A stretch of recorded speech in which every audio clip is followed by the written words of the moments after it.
রাধে রাধে। সুপ্রভাত বন্ধুরা, কেমন আছো সবাই? আশা করি ভালো আছো তোমরা সবাই। আমি বিদিশা চলে এসেছি নতুন একটা ব্লগ নিয়ে। সবাইকে আমার চ্যানেলে স্বাগতম। চলো শুরু করি আজকের দিনটা। সকালে ঘুম থেকে উঠে ফ্রেশ হয়ে গিয়ে সকালের যা যা কাজ থাকে সেগুলো এক এক করে নিচ্ছি। প্রথমে ঘরগুলোকে ক্লিন করে নিচ্ছি, তারপর মাছেদের খেতে দেব, তারপর সবজিগুলো একে একে কেটে নেব, তারপর সেগুলো ভালো করে ধুয়ে নিয়ে রান্না করে নেব।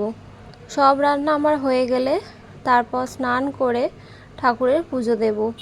মায়েরও এদিকে সকালের সব কাজ করা হয়ে গেছে, তারপর স্নান করে পুজো দেওয়া হয়ে গেছে। সব কিছু আজকের ব্লগে তোমরা দেখতে পাবে। যাই হোক, ধৈর্য ধরে পুরো ভিডিওটা স্কিপ না করে তোমরা দেখতে থাকো। আশা করি তোমাদের ভালো লাগবে। যারা আমার চ্যানেলটাকে নতুন দেখছো তাদেরকে বলবো তোমরা অবশ্যই আমার চ্যানেলটা সাবস্ক্রাইব করে দাও আর পাশে থাকা বেল আইকনটা ক্লিক করে দাও, তাহলে তোমাদের কাছে সব নোটিফিকেশান চলে যাবে। ভালো লাগলে লাইক, কমেন্ট এবং শেয়ার করে দিও।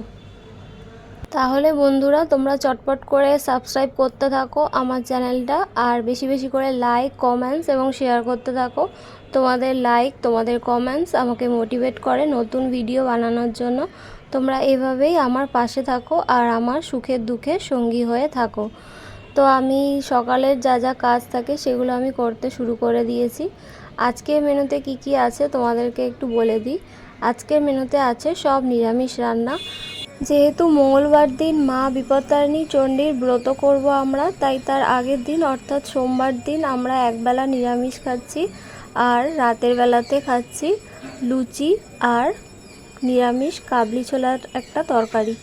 তো তোমরা পুরো ভিডিওটা স্কিপ না করে দেখতে থাকো। রাজপুর বিপত্তারিণী চণ্ডীবাড়ি তোমরা প্রত্যেকেই প্রায় চেনো। রাজপুর বিপত্তারিণী চণ্ডীবাড়ির ব্রতের যে নিয়ম রয়েছে সেই নিয়ম অনুযায়ী আমরা সব কিছু পালন করি। বহু বছর ধরে সেটাই করে আসছি, ওই নিয়মেই আমরা ব্রত করে থাকি। যাই হোক, এদিকে দেখো আমার ঘরগুলো সব ক্লিন করা হয়ে যাচ্ছে। আর আজকে নিরামিষ রান্নাতে কি কি রয়েছে সেটা একটু বলে দিই। আছে ভাত, ডাল, কুমড়ো আলু পাঁপড় দিয়ে একটা তরকারি আর ঢ্যাঁড়স ভাজা। আর রাতের বেলাতে হবে লুচি আর নিরামিষ আলু দিয়ে কাবলি ছোলার একটা তরকারি। যাই হোক, বহু বছর পর খুব ভালো করে রথ টানতে পেরেছি এবছর। বিগত কয়েক বছর ধরে নানান কারণে ভালো করে রথ টানা হচ্ছিল না, আর এবছর ঈশ্বরের কৃপায় এবং বড়দের আশীর্বাদে সেই মনের যে না পাওয়াটা ছিল সেটা পূরণ হয়েছে। এবছর খুব ভালো করে রথ টানতে পেরেছি, আর মানে রথটা টানার পর মনে এত শান্তি এসছে যে কি বলবো। ভগবানের সান্নিধ্যে থাকলে বোধহয় এরকমই হয়। আর ওখানে মানে রথ টানছি, প্রচুর লোক এসেছিলো, তাও কোনো অসুবিধা হয়নি। তার সাথে প্রকৃতিও সাথ দিয়েছে, বৃষ্টিও হয়নি। প্রত্যেক বছর কোনো না কোনো কারণে একটা বাধা চলে আসতো, তাই বিগত কয়েক বছর ধরে আমি ভালো করে রথ টানতে পারছিলাম না। কিন্তু এবছর সেই বাধা ভগবান কাটিয়ে দিয়েছেন, মানে দিয়ে আমাকে। তিনি না থাকলে, মানে তিনি আমার সহায় না থাকলে আমার হয়তো রথ টানা হতো না। যাই হোক, আমি যেহেতু মনে একটা চরম শান্তি পেয়েছি, তাই আমার ভালো লাগার কথা তোমাদের সাথে একটু শেয়ার করলাম।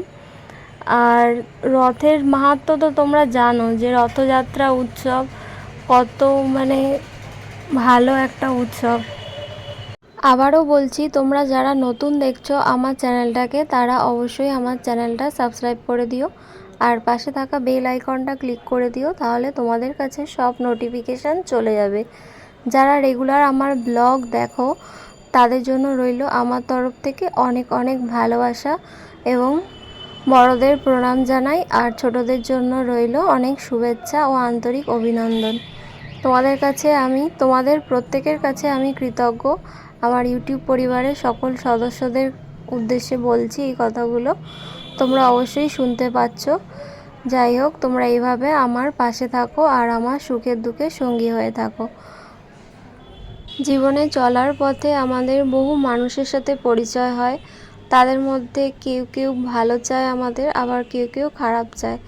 যাই হোক, তবুও জীবনে বড় হতে গেলে এবং সফল হতে গেলে আমাদের বড়দের আশীর্বাদের প্রয়োজন হয়, তার সাথে সাথে ঈশ্বরের আশীর্বাদেরও প্রয়োজন হয়। তাই চলার পথে আমরা যাতে বিপথে না চলে যাই, সেই জন্য সবসময় বড়দের কথা শোনা উচিত এবং বড়দেরকে মেনে চলা উচিত।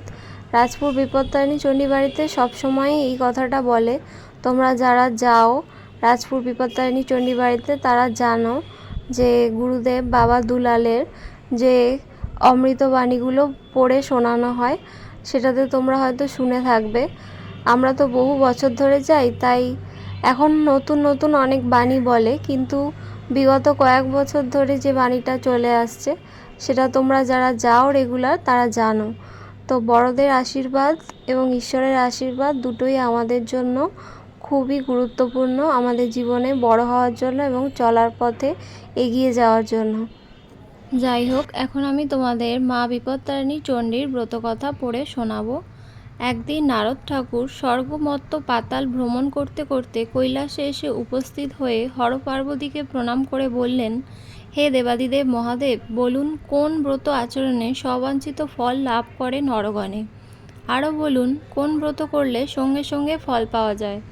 এই কথা শুনে দেবাদিদেব মহাদেব গৌরীর দিকে চেয়ে একটু মুচকি এসে বললেন, একমাত্র বিপত্তারিণী চণ্ডীর ব্রত করো সার, এই ব্রত করলে সঙ্গে সঙ্গে ফল পাওয়া যায়। তখন নারদ বললেন, তা তো শুনলাম, এই ব্রত কে করেছিলেন বা কি করে প্রচার হলো? হে মহাদেব, আমাকে সব বিস্তারিত বলুন। তখন মহাদেব বললেন, বিদর্ভ দেশে এক রাজা ছিলেন। এই রাজার রানীর নাম ছিল হৈমবতী। রানী রূপে গুণে অতুলনীয়া। সেই রানী এক মুচির মেয়ের সঙ্গে সই পাতিয়েছিলেন।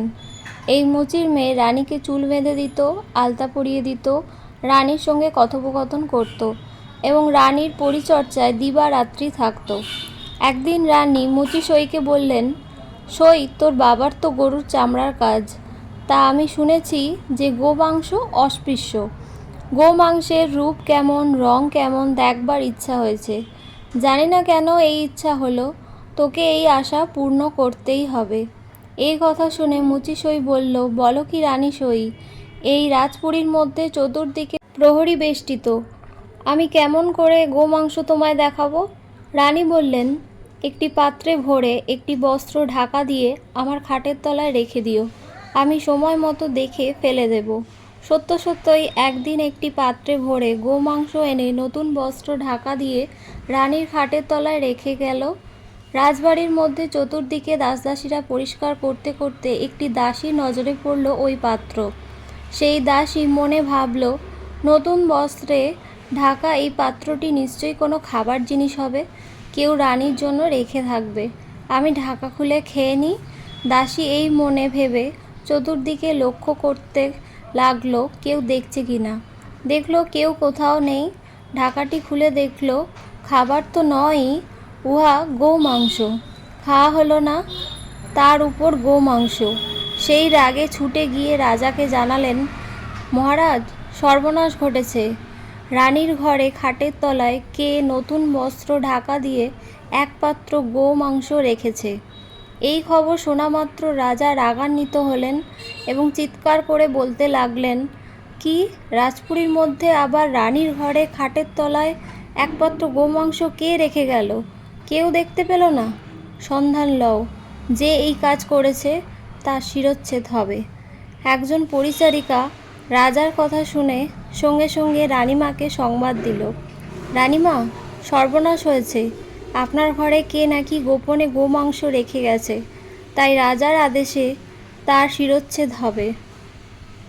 এই কথা শুনে রানী চমকে উঠলেন এবং চিন্তা করতে লাগলেন, এ আমি কি করলাম?